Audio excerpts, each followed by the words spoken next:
安那会大豆，安尼豆浆无好。安尼小麦、黑麦，安那会安尼全麦面包无好。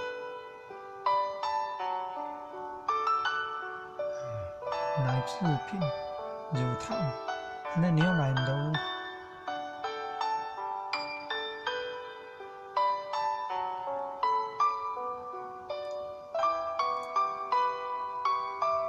酒也会刺激啊，那酒精也会啊。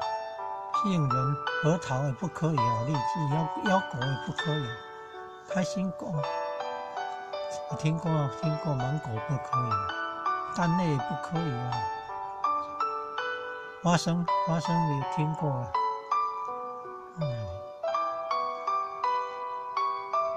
奶类、豆类也会啊，奶类、豆类，红豆也会吗？红豆，原来豆类大豆、红豆也是导致湿疹，越大的黄豆也会导致湿疹。饼干里面陷阱，牛奶加入其中，牛奶也会造成湿疹。哎呀，怎么这么多麻烦呢？豆类、大豆、黄豆牛奶也会有，杏仁也会，腰果、开心果也会有，小麦全麦面包也会有。牛奶也会啊，牛奶小麦有听过了，花生米有听过了，海鲜有听过了，不能吃了。那个红豆也不可以哦，蛋类也不可以哦，牛奶类也不可以哦，杏仁也不可以哦，核桃也不可以哦，开心果、榛子什么坚果类的不可以哦，这么多，没有想到豆类制品、豆奶类制品都不行，为什么要这样呢？湿疹为什么要这样糟蹋人呢？营养豆类、奶类是属于金木水火土的金呢，你竟然不好，会主皮毛，帮助会的有杏仁，怎么杏仁也不好呢？失智的核桃怎么也不好呢？豆浆加上那个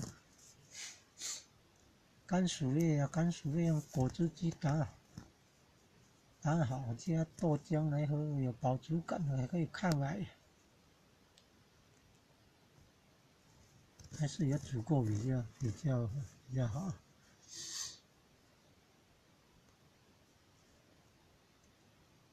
怎么这么多有问题，可是造成湿疹呢？或者过敏源？化学纤维有听过啊？海鲜不要吃，有听过啊？吃素的要缺维他命 B 群啊，缺 B 群会皮肤炎的，缺维他命 A 会干眼症啊，缺维他命 C 血管会比较不坚硬啊，或者坏血症啊，缺维他命 D 软骨啊，你看缺少晒太阳说那个稻田的稻子长穗的时候，如果土太湿或者是没有晒太阳足够的话，那个杆会太软，会受不了那个稻穗饱满了会低头的。它如果不够健康的话呢，它就会坏掉，倒掉。人要晒太阳，骨头才会不会太缺钙。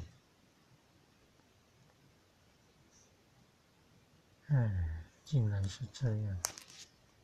疏忽掉的是牛奶类、杏仁、核桃、豆浆、黄豆制品吃素的营养主要都靠豆腐豆制品喝豆奶、豆浆如果没有喝牛奶，就可以靠豆浆的营养啊。而且湿疹的话，把这些都封杀了，怎么可以呢？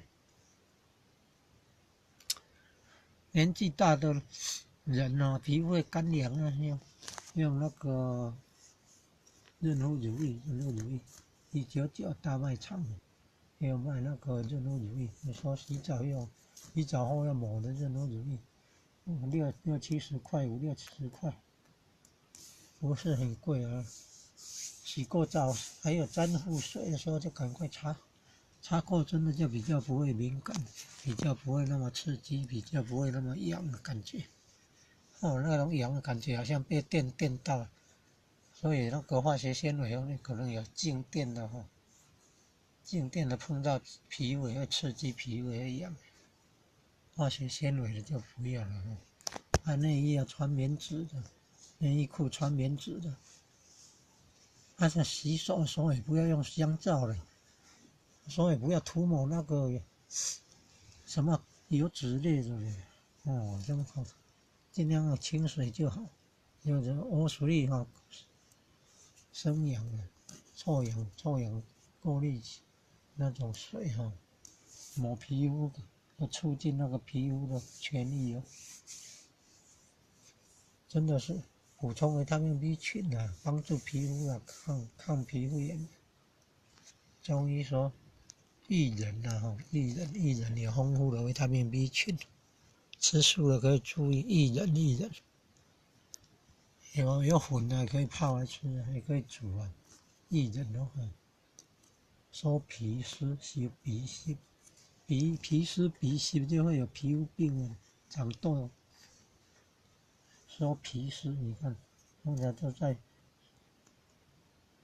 冬天，然后要到春天这一段期间，容易有这个皮肤病要收皮湿啊。平常不要吃那个冰冷的水了，要超过体温的温开水了，喝温开水。睡觉前喝一些，半夜起来小便以后也要喝一些，早上起来以后也要喝一些，有睡午觉了睡醒以后也要喝一些温开水，帮助排毒，还可以帮助新陈代谢，避免冷身。不要吃冰冷的，会冷身下半身，或者是脾胃虚寒、下元虚冷哦，不好，有的会有病。虚寒体质啊，容易生病。癌症就是属于冷身的、零星的体质造成的。要喝温开水，所以水占身体的70%的呢。